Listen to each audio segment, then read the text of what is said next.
تو اون لحظه ای که نگام می کنی دارم آسمونو بغل می کنم. حالم خوبه وقتی صدا می کنی، حالم خوبه وقتی صدا می کنی، حالم خوبه وقتی صدا می کنی.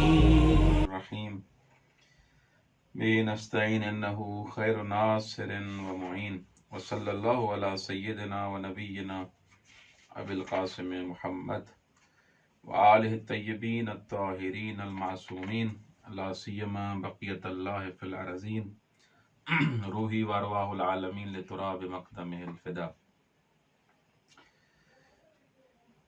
برہان فطرت اور برہان نظم کو ہم نے بیان کیا۔ آج خدا شناسی کا جو تیسرا راستہ ہے، جو راہ عقل ہے، اس کو بیان کرنے جا رہے ہیں۔ یہ برہان جو آج ہم بیان کرنے جا رہے ہیں، اس برہان کا نام برہان وجوب و امکان ہے۔ برہان وجوب و امکان کو سمجھنے کے لیے سب سے پہلے یہ چیز آپ ذہن میں رکھیں کہ دیکھیں یہ عقلی برہان ہے اور تجربی اور جیسے راہ دل والے جو برہان تھے ان براہین میں سے نہیں ہے۔ دیکھیں خدا شناسی آیا عقل سے ممکن ہے یا نہیں ہے، یہ سوال آپ کے ذہن میں آئے گا تو اس کا جواب ہے جی بالکل عقل سے خدا شناسی ممکن ہے۔ اور یہ برہان جو آج ہم جس کی تقریر کریں گے، جس کو بیان کریں گے، اس میں کچھ قواعد فلسفی منطقی بھی استعمال ہوں گے۔ اب یہ جب برہان وجوب امکان جب ہم بیان کرنے جا رہے ہیں تو سب سے پہلے ایک چیز ذہن میں رکھنی چاہیے کہ کچھ اشخاص ایسے ہوتے ہیں جو شک کی نگاہ سے معارف کو دیکھتے ہیں، خدا شناسی کی جو ابحاث ہیں ان کو شکاکانہ نگاہ سے دیکھتے ہیں۔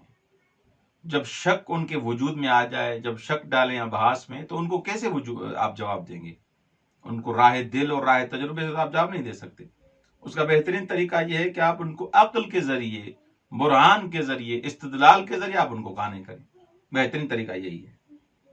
اور یہ برہان وجوب امکان ان ادلہ عقلیہ میں سے، ان عقلی دلائل میں سے جو آپ طرف مقابل کو آپ چپ کرا سکتے ہیں برہان وجوب امکان کے ذریعے، بخلاف دوسرے جو برہان ہیں، برہان فطرت اور برہان تجربہ، ان میں بلاخر وہ جو دلیل پیش کرتا ہے آپ اس کو کیسے رد کریں گے؟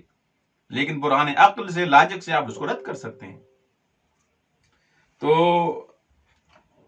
کوئی سوال یہ کر سکتا ہے بلاخر اس برہان کا کیا فائدہ ہے؟ برہان عقل کا، یہ عقلی برہان ہے، اس کا فائدہ کیا ہے؟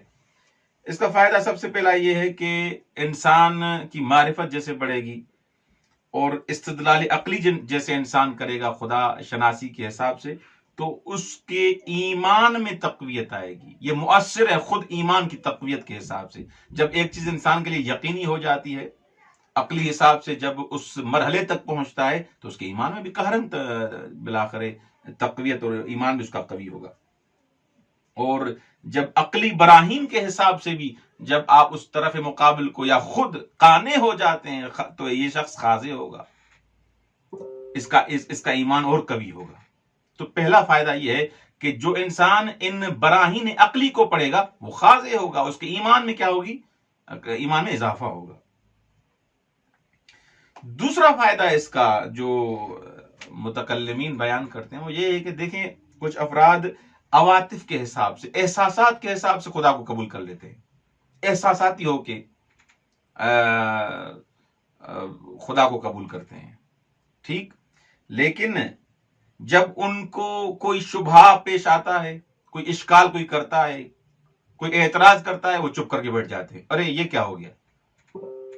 اس برہان عقلی کا فائدہ یہ ہے کہ اگر انسان عقل کے ذریعے سے، ان براہین کے ذریعے سے خدا شناسی تک پہنچے گا، خدا کو پہچانے گا، تو اگر کوئی شک بھی ڈالے گا، اگر کوئی اعتراض بھی کرے گا، اس کو اعتراض کو کیا دے گا؟ جواب دے سکتا ہے۔ اس اعتراض کو رد کر دے گا، اس شبہے کو رد کر دے گا.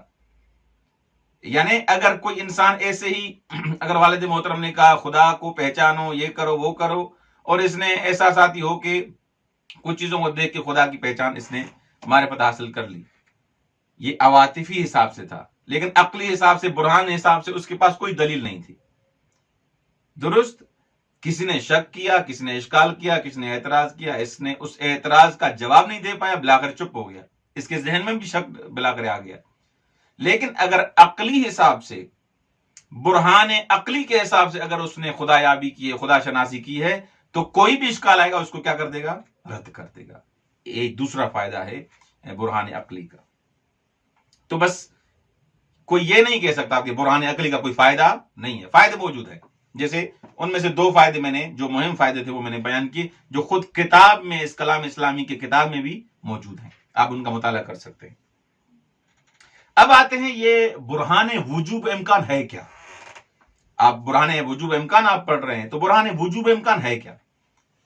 سب سے پہلے برہان وجوب امکان سے پہلے ہم اس برہان کے کچھ مبادی ہیں، مبادیاں کچھ مقدمات ہیں، ان کو سمجھیں گے تو یہ برہان بھی سمجھ میں آ جائے گا. اچھا، کون سی مقدمات ہیں؟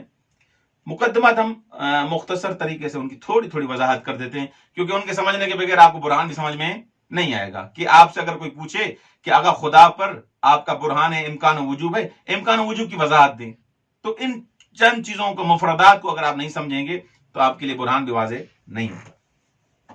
سب سے پہلے واجب الوجود کی تعریف، ممکن الوجود کی تعریف، کہ واجب الوجود کسے کہا جاتا ہے اور ممکن الوجود کسے کہا جاتا ہے.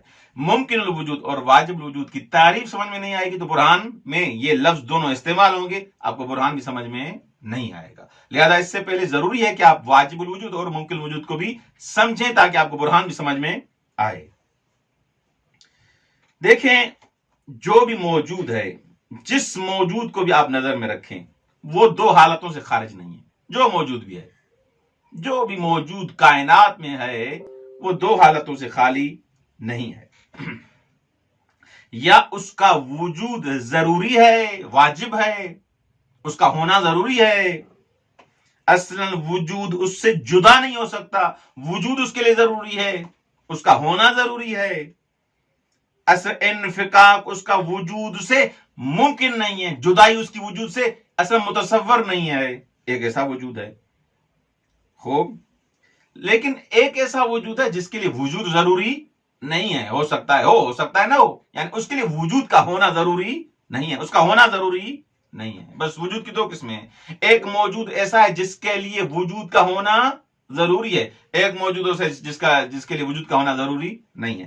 جو پہلے قسم کا موجود ہے اس کو واجب الوجود کہا جاتا ہے. یعنی جس کے لیے وجود ضروری ہے، جس کا ہونا ضروری ہے، اس کو واجب الوجود کہا جاتا ہے. یعنی جس کے لیے وجود کا ہونا ضروری ہے. اور دوسرا جس کے لیے وجود کا ہونا ضروری نہیں ہے، ہو سکتا ہے ہو سکتا ہے نہ ہو، اس کو ممکن الوجود کہا جاتا ہے. مثال بھی آگاہ نے ایک بیان کی ہے، اس مثال کی میں تھوڑی وضاحت کر دیتا ہوں. دیکھیں،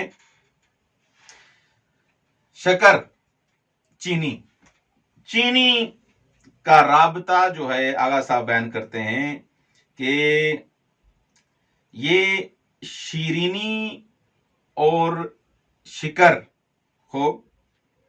ایک دفعہ رابطہ شیرینی اور شکر کا ہے، مٹھاس کا اور شکر کا ہے. اردو میں بیان کرتا جاؤں کیونکہ یہ آزمون کے طلاب جو ہیں وہ تیاری کر رہے ہیں، اس لیے کچھ فارسی الفاظ استعمال کر رہا ہوں تاکہ ملموس تر ہو، زیادہ ان کے ذہن میں یہ چیز آئے. اچھا، ایک دفعہ ہے چینی اور مٹھاس، ایک دفعہ ہے پانی اور مٹھاس.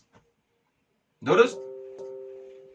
یہ جب ہم استعمال کرتے ہیں لفظ شکر اور شیرینی، یہ شیرینی شکر کا لازمہ ہے. اس سے اس کے وجود شکر سے، چینی کے وجود سے آپ مٹھاس کو سلب نہیں کر سکتے. کوئی چینی ہو اور اس میں مٹھاس نہ ہو، اصلا ممکن نہیں. اس کو چینی ہی نہیں کہیں گے آپ. اگر چینی ہے تو اس میں مٹھاس ہوگی. بس چینی کے لیے مٹھاس کا ہونا کیا ہے؟ ضروری ہے. اچھا، ایک دفعہ ہے پانی اور مٹھاس. پانی اور مٹھاس، اب یہ ہو سکتا ہے یہ پانی میٹھا ہو، اس میں شربت ڈالیں گے، اس میں چینی ڈالیں گے، اس میں کوئی ایسی چیز ڈالیں گے جو اس کو میٹھا کرے، تو ہو سکتا ہے پانی میٹھا، ہو سکتا ہے میٹھا نہ ہو۔ یہ میٹھا ہونا پانی کے لیے ضروری نہیں ہے، شاید میٹھا ہو شاید میٹھا نہ ہو، کبھی میٹھا ہے کبھی میٹھا نہیں ہے، لیکن شکر کے لیے شیرین ہونا کیا ہے؟ ضروری ہے۔ واجب الوجود اور ممکن الوجود کی یہی مثال ہے، یعنی واجب الوجود کے لیے وجود کا ہونا کیا ہے؟ ضروری ہے، لیکن ممکن الوجود کے لیے وجود کا ہونا ضروری نہیں، ہو سکتا ہے ہو سکتا ہے نہ ہو، ہونا نہ ہونا اس کا کیا ہے؟ برابر ہے۔ ایک فقرہ آپ کے لیے واضح ہو گیا، اس برہان میں ہم یہ دو لفظ استعمال کریں گے، ممکن الوجود اور واجب الوجود، یہ اس کی وضاحت کر دی میں نے۔ دوسرا لفظ ہے اصل علیت۔ اصل علیت بھی مبادی اور مقدمات برہان امکان وجود سے اس کا شمار ہوتا ہے۔ اصل علیت کو سمجھنا سب سے پہلے ضروری ہے۔ دیکھیں اصل علیت کیا ہے؟ اصل علیت یہ ہے کہ ہر موجود جو بھی ممکن ہے اس کائنات میں، جو بھی ممکن ہے، ممکن الوجود کی میں نے وضاحت کی، جو بھی ممکن الوجود ہے اس کے لیے علت کا ہونا ضروری ہے، علت کا ہونا ضروری ہے، وہ علت آئے تاکہ اس کو وجود بخشے۔ اس حساب سے یہ قانون علیت قضیہ عقلی اور بدیہی ہے کہ جب انسان موضوع اور معمول کو تصور کرے گا یہ بلا کر سمجھ میں آ جائے گا۔ بس اس کی وضاحت یہ ہو گئی کہ جو شے ممکن ہے اس کے لیے وجود کا ہونا ضروری نہیں ہے۔ جب وجود کے لیے ہونا اس کے لیے وجود کا ہونا ضروری نہیں ہے تو جب اس کو وجود ملے گا تو کوئی شے ہوگی جو اس کو کیا کرے گی؟ وجود عطا کرے گی۔ ایسے خود بخود وہ وجود میں نہیں آئے گا کیونکہ وجود اس کے لیے ضروری نہیں تھا۔ اس کا وجود اور عدم کیا ہے؟ یکساں ہے، برابر ہے۔ کوئی مرجع ہو، کوئی علت ہو جو اس کو وجود بخشے، اس حساب سے اس قانون کو قانون علیت کہا جاتا ہے۔ تیسری اصطلاح جو اس برہان میں ہم استعمال کریں گے اس اصطلاح کا نام ہے امتناع تسلسل۔ تسلسل یعنی برہان وجوب و امکان کے مقدمات میں سے ایک مقدمہ یہ ہے کہ تسلسل ممنوع ہے، تسلسل ممتنع اصلا۔ تسلسل سے مقصود ہمارا یہ ہے کہ ایک چیز کے لیے علت ہو، مثلا علتوں کا جو سلسلہ ہو وہ بھی نہایت ہو، اس کو اصلا انتہائی نہ ہو، اس کو تسلسل کہا جاتا ہے۔ مثلا الف معلول ہے با کا، با معلول ہے جیم، جیم معلول ہے دال کے لیے، دال معلول ہے لام کے لیے، لام معلول ہے میم کے لیے، اصل ختم ہی نہ ہو، یہ تسلسل ہے، اور تسلسل کیا ہے؟ باطل ہے۔ اچھا، ایک امتناع تسلسل یعنی یہ بھی آپ نے منطق میں پڑھا ہے کہ تسلسل کیا ہے؟ ممنوع ہے کہ آپ یہ علتوں کا سلسلہ جو بھی نہایت ہے، جس کی اصلا انتہائی نہیں ہے، یہ سلسلہ نہیں ہو سکتا ایسے کہ اصلا تسلسل لازم آئے گا۔ اور دور کیا ہے؟ وہ بھی ممنوع ہے۔ اس برہان میں ایک چیز جو ہے استعمال ہوگی وہ ہے دور۔ دور آپ نے منطق میں پڑھا ہے کہ ایک چیز کا ایک واسطے سے یا چند واسطوں سے اپنے اوپر کیا ہونا ہے؟ موقوف ہونا ہے، یعنی ایک چیز کا ایک واسطے سے یا چند واسطوں سے خود کے لیے علت بننا، ایک ہی چیز جو خود کے لیے کیا ہو؟ علت ہو، خود پر ہی مقدم ہو۔ مثلا اگر ایک واسطہ ہوگا اس کو دور سری کہا جائے گا، اگر چند واسطے ہوں گے اس کو دور مضمر کہا جائے گا۔ اس حساب سے مثال دے رہا ہوں میں، مثال کے حساب سے مثال کے طور پر میں بیان کر رہا ہوں کہ دیکھیں الف علت ہے با کے لیے، الف علت ہے با کے لیے، اس الف نے وجود بخشا ہے کس کو؟ با کو، اور با علت ہے کس کے لیے؟ الف کے لیے۔ الف علت با کے لیے، با علت کس کے لیے؟ الف کے لیے۔ یہ کیا ہو گیا؟ اس کو کہتے ہیں وہی گھما پھرا کے خود پر ہی موقوف ہونا۔ اس دور کو دور سری کہتے ہیں کیونکہ اس میں بلاخر ایک ہی واسطہ ہے۔ مثلا دوسرا ہے دور مضمر۔ دور مضمر میں واسطے زیادہ ہوتے ہیں۔ مثلا الف علت ہے کس کے لیے؟ با کے لیے، با علت جیم کے لیے، اور جیم دوبارہ علت کس کے لیے؟ الف کے لیے. ایک یہاں پر واسطہ آ گیا. پہلی اس برہان میں، پہلی اس میں دور میں واسطہ نہیں تھا، اصلا دور صریح تھا، واضح تھا. اس میں واسطہ آ گیا. الف علت با کے لیے، با علت جیم کے لیے، جیم الف دوبارہ کس کے لیے؟ الف کے لیے. یہ دور بھی کیا ہے؟ باطل ہے، کیونکہ اس سے لازم آتا ہے اجتماع نقیضین، اور یہ سارا آپ نے منطق میں پڑھا ہے کہ ایک ہی چیز ہو ایک چیز نہ ہو. ایسے کیسے ہو سکتا ہے؟ یہ خود کے لیے کیسے یہ دلیل ہو گیا؟ خود کے لیے کیسے علت بن گیا؟ تو بس جب آپ نے یہ مقدمات سارے سمجھ لیے کہ امکان کسے کہا جاتا ہے، وجوب کسے کہا جاتا ہے، واجب الوجود کسے کہا جاتا ہے، ممکن الوجود کسے کہا جاتا ہے، علیت کسے کہا جاتا ہے، جب آپ کے لیے یہ چیزیں واضح ہو گئی تو اب برہان آپ کے لیے آسان ہو جائے گا. اب اس کی برہان کی ہلکی سی مختصر سی وضاحت آپ کی خدمت میں بیان کرنے جا رہا ہوں. دیکھیں، برہان کا خلاصہ یہ ہے کہ برہان وجوب اور امکان کا خلاصہ یہ ہے کہ موجود جو کائنات میں ہے یا ممکن الوجود ہے یا واجب الوجود ہے، جو بھی موجود ہے جہاں بھی ہے، یا ممکن الوجود ہے یا واجب الوجود ہے. اگر واجب الوجود ہے تو اس سے خدا ثابت ہو جائے گا. اگر ممکن الوجود ہے تو بالآخر اس سے کیا ہوگا؟ تسلسل لازم آئے گا، دور لازم آئے گا. یہ خلاصہ ہے، لیکن اس کی عبارت میں پڑھتا ہوں کتاب سے تاکہ اور آپ کے لیے کیا ہو؟ واضح ہو جائے اور آپ کی عبارت بھی حل ہو جائے. کہ رہے اما در صورت اول، یعنی اگر موجود مفروض ممکن وجود باشد بنابر اصل علیت نیاز مند علت خواہد بود. ہم نے ابھی اصل علیت میں کیا پڑھا؟ ابھی ہم نے اگر وہ موجود جو کائنات میں ہے اگر ممکن الوجود ہے تو محتاج ہے کس کا؟ علت کا. کیونکہ ممکن الوجود تو خود بخود وجود میں نہیں آتا، اس کے لیے وجود واجب نہیں ہے، اس کے لیے وجود ضروری نہیں ہے، تو بالآخر اس کو کسی علت کی ضرورت ہے. علت کی ضرورت ہے. اگر وہ جو علت ہے اس کے لیے وہ ممکن الوجود ہے تو اس کو بھی علت چاہیے. اگر وہ ہے تو اس کو بھی علت چاہیے، اس کو بھی علت چاہیے، اس کو بھی علت چاہیے. کیا لازم آئے گا؟ تسلسل. اور تسلسل کیا ہے؟ باطل ہے، خوب محال ہے، ممتنع ہے. اس حساب سے اگر ممکن الوجود پہ ڈیپینڈ کرتا ہے یہ، یعنی اس ممکن الوجود کو بھی کسی دوسرے ممکن الوجود نے ایجاد کیا ہے، وہی علت ہے، تو یہ تسلسل لازم آئے گا.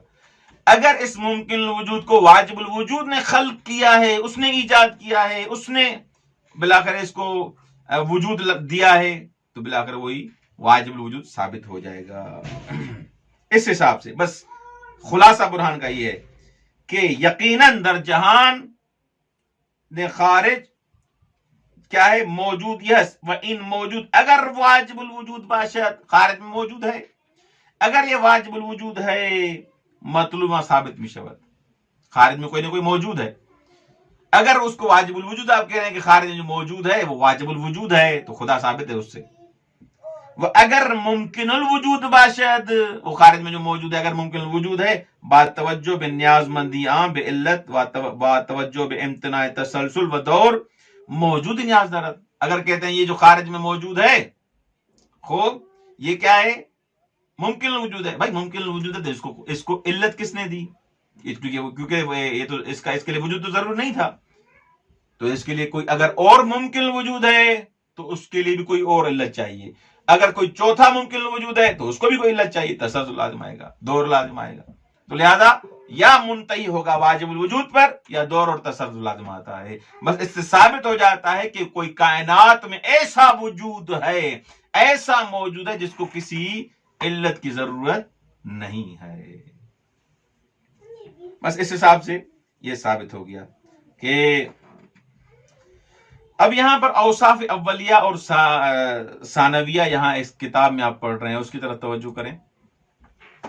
دیکھیں، برہان وجوب و امکان وجود خداوندرا بے عنوان واجب الوجود یا علت العلل، موجودی کے علت ہمیں علت خاص و خود معلول شے دیگر نہیں ثابت میں کنت. وجوب و امکان سے آپ فقط اتنا سمجھیں گے کہ ایک موجود ایسا ہے جس کے لیے وجود ضروری ہے، وہ تمام علتوں کی علل ہے، تمام علتوں کی علت ہے، علت العلل ہے، علت العلل ہے. علتوں کی بھی علت ایسی ہے ہاں جس کے بعد کوئی اور علت نہیں ہے، تمام علتوں کی انتہا، تمام علتوں کا آخر راستہ وہاں ختم ہوتا ہے. خوب برہان امکان وجود سے یہ ثابت ہوتا ہے. ہم گونے کے نتیجے برہان نظم اثبات وجود خدا بعنوان مدبر و ناظم عالم بود. جیسے ہم نے برہان نظم میں آپ نے پڑھا کہ ایسا ناظم ہو جو اس کائنات کو خلق کرے. وہ کائنات کو جو خلق کرے گا وہ مدبر بھی ہوگا، عالم بھی ہوگا. اس کائنات کو نظم دے، منظم ہو، ایسی کائنات ہو اور وہ مدبر نہ ہو، عالم نہ ہو، ایسے نہیں ہو سکتا. بلاخر وہ جو مدبر ہے، وہ جو خلق کرنے والا ہے، وہ عالم بھی ہے جس نے نظم عطا کیا ہے. خوب اب یہاں پر ایک چیز کی طرف توجہ دلا رہے ہیں کہ ہر ایک از براہین اثبات خدا در واقع خداوند را بے عنوانی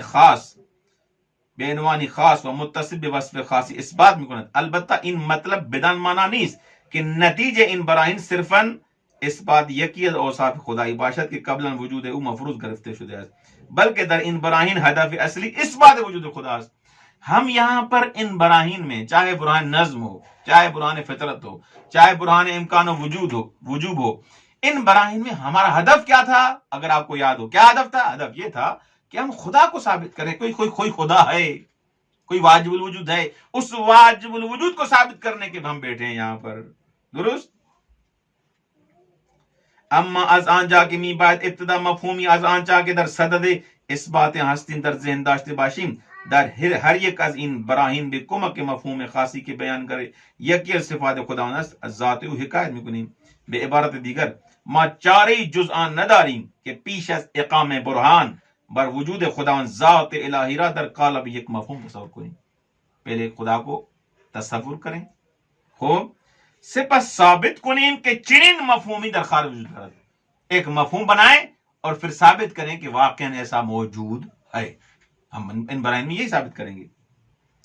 بس از اثبات وجود خدا بعنوان واجب الوجود یا ناظم یا نوبت به بحث از دیگری اوصاف خداوند می رسد. پہلے ہمیں ثابت کرنا ہے کہ کوئی موجود ہے، کوئی ہستی ہے، ہاں جو واجب الوجود ہے. اس کے بعد اس کی اوصاف ہیں، عالم ہے، مدبر ہے، ناظم ہے، خوب حکیم ہے.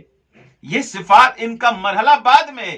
ابھی ان براہین سے ہم کیا ثابت کرنے جا رہے ہیں؟ کہ خدا کا وجود ہے. یہ براہین خدا کے وجود پر ہیں، اور اس سے کوئی یہ نہ سمجھے کہ ان براہین سے کچھ اور نہیں ثابت کیا جا سکتا. نہیں، البتہ ان براہین کو ہم یہاں پر اس لیے لائیں تاکہ خدا کو ثابت کریں. ان سے کوئی اور چیز ثابت ہوتی ہے، ان سے فعلا ہماری بحث نہیں ہے. بس اس حساب سے. اچھا، دوسری بات یہاں پر جو آتی ہے وہ یہ ہے کہ قرآن میں آیا اس برہان امکان وجود کو بیان کیا گیا یا نہیں؟ یہ سوال ہو سکتا ہے کہ قرآن میں آیا، قرآن سے دکھائیں. آپ نے برہان و امکان وجود کو آپ نے تصور کیا کہ ایک ایسا موجود ہے جس کو کسی علت کی ضرورت نہیں ہے. کائنات میں جو موجودات ہیں وہ دو قسم کے ہیں، یا ممکن الوجود ہیں یا واجب الوجود ہیں. جو ممکن الوجود ہوتے ہیں ان کو کسی علت کی ضرورت ہوتی ہے. اگر ایسے نہیں کہیں گے تو بلاخر تسلسل لازم آئے گا، دور لازم آئے گا. تو لہذا کوئی ایسا موجود ہے جس کو کسی علت کی ضرورت نہیں ہے، تمام علتیں وہاں ختم ہوتی ہیں، اس موجود کو واجب الوجود کہا جاتا ہے. واجب الوجود وہی خدا ہے.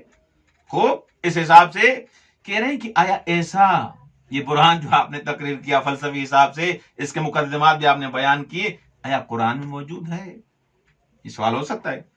کہہ رہے ہیں کہ قرآن میں اس تقریر فلسفی سے، اس انداز سے، اس طریقے سے، اس سے تو قرآن مطلب نہیں کیا گیا، لیکن بلاخر اس کا لب قرآن میں موجود ہے. قرآن میں اس کی اساس اور بنیاد موجود ہے. کیسے؟ جیسے سورہ فاتر میں ہم پڑھتے ہیں بسم اللہ الرحمن الرحیم، یا ایھا الناس انتم الفقراء الی اللہ واللہ هو الغنی الحمید. ہم فقیر ہیں، ہمارا وجود محتاج ہے کوئی ہمیں علت دے، کوئی ہمیں وجود بخشے، کوئی علت ہو جو ہمیں وجود بخشے، وجود دے. درست. ہمارا وجود کیا ہے؟ ہم فقر ہیں، ہم فقیر ہیں، ہم کچھ بھی نہیں ہیں. جب تک کوئی ہمیں وجود عطا نہیں کرے گا ہم کچھ بھی نہیں ہیں. یہ آیت بیان کر رہی انتم الفقراء الی اللہ. آپ بے نیاز نہیں ہیں، آپ محتاج ہیں. محتاج یعنی کیا؟ آپ کو کوئی علت ہو جو وجود عطا کرے. اس آیت سے واضح ہے. تو فقر اس آیت میں اس کی معنی واضح ہے.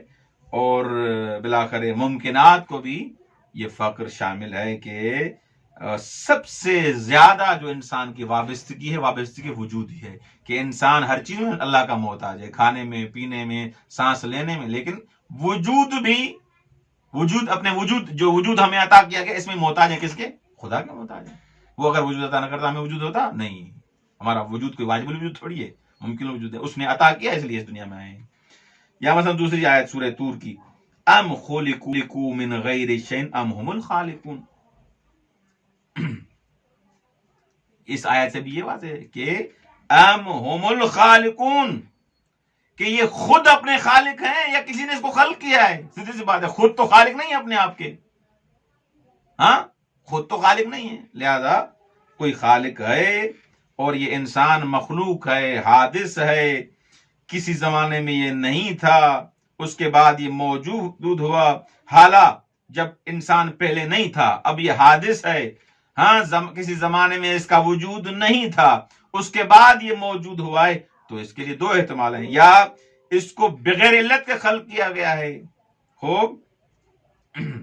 یعنی خود اس کو کسی علت کی ضرورت نہیں ہے، یا انسان خود خالق خود ہستن، انسان خود اپنے خالق خود ہیں، ہو کہہ رہے ہیں دونوں احتمال کیا ہیں؟ باطل ہیں، کہ ان کو کسی علت کی ضرورت نہ ہو، ایسے بھی نہیں ہے، ہو کیونکہ ممکن الوجود ہیں، اور ممکن الوجود کو علت کی ضرورت ہوتی ہے، واجب الوجود تھوڑی ہے، اور انسان خود خالق ہو، یہ بھی باطل ہے۔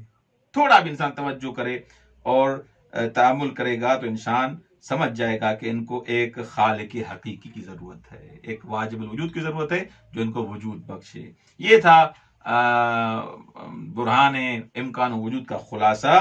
انشاءاللہ ان تعریفوں کو، واجب الوجود کسے کہا جاتا ہے، ممکن وجود کسے کہا جاتا ہے، تسلسل کسے کہا جاتا ہے، دور کسے کہا جاتا ہے، ان اصطلاحات کو اگر آپ سمجھ لیں گے احسن طریقے سے، جن کی میں نے مختصر طریقے سے وضاحت بھی کی ہے، انشاءاللہ العزیز آپ کے لیے سبق آسان ہو جائے گا۔ میرے خیال میں اتنا کافی ہے کہ انشاءاللہ بخش دوم، ہمارا بخش اول یہاں پر تمام ہوا، ختم ہوا۔ بخش دوم میں انشاءاللہ العزیز ہم بخش توحید کو پڑھیں گے۔ والسلام علیکم ورحمۃ اللہ وبرکاتہ۔